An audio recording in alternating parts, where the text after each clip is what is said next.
short video to explain the No-Flinch Cinch.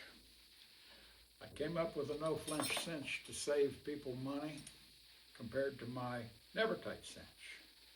And a cinch that works for little horses, big horses, mules with a lot of loose skin up above the elbow where they cinch sore very easily. This eliminates cinch soring and everything we've ever sent them out for and used it on. People buy these because they have problems a lot of times, but also because they need a cinch that lets their horse move, bend and turn, and doesn't get bit into on the flat of the ribs by the leading edge of the girth. So this is a 33.5 No-Flinch cinch. Has 2 layers of bridle leather and has seat belt webbing underneath the attaching leather ends to the buckles. The buckles rotate. So people say, why would you make a buckle to rotate? We go to a lot of trouble to saw off a little tip that sticks up on these buckles as we order them. They're made for the mohair cinch, to keep it in place on the mohair cinch. You put a girth on the animal, and latigo, if you've got the saddle moved behind the shoulder, often is angling forward. When it angles forward, it wants to pull the saddle forward, or it'll pull the girth back. But usually the girth stays in place in the heart girth area within about 3-4 inches of the elbow. And to keep this from happening, you just angle your buckle like this. So when you cinch, you go through the buckle maybe 2-3 times with your latigo. You pull it good and tight and buckle it. That's why it's made with a tongue on it, is to buckle, and you can get the girth really tight that way. Ideally, you tighten with a full-length latigo on both sides, as was done for hundreds of years. When you do this angle, your saddle stays in place, your cinch stays in place. It works well.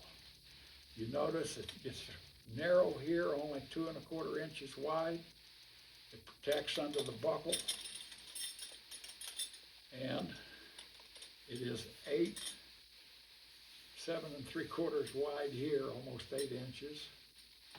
So why do I make it that way? Obvious reason is to protect it to sternum.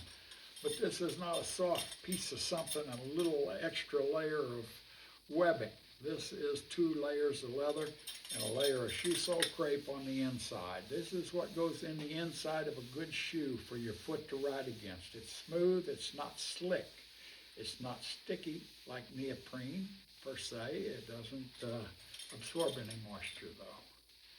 So the reason for this assembly of the girth as you see it, and the stiffening layer here, is to make it bend the way I want when you put it on the horse and cinch it. You notice the bend. The bend is one that is curved here. Well, that's the flat of the ribs. That's where the edge of a cinch bites in on the front leading edge of almost every cinch when you tighten a girth on a horse. Here you don't bite in. Oftentimes you can slip your fingers under, even though your girth is very tight.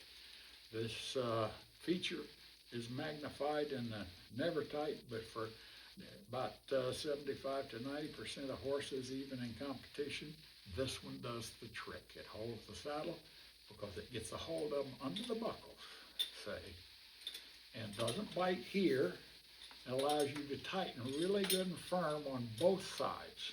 That's what keeps the saddle in place and was done for hundreds of years until the sport of rodeo invented the off-billet for unknowledgeable consumers that accepted it.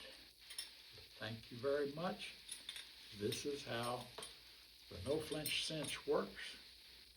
It sells for $189, and there's a lot of work that goes into it, and this is all hand work, from cutting to shaping and sanding, so on and so forth, all of this crepe, and it lasts for many, many years, as long as 10+ years.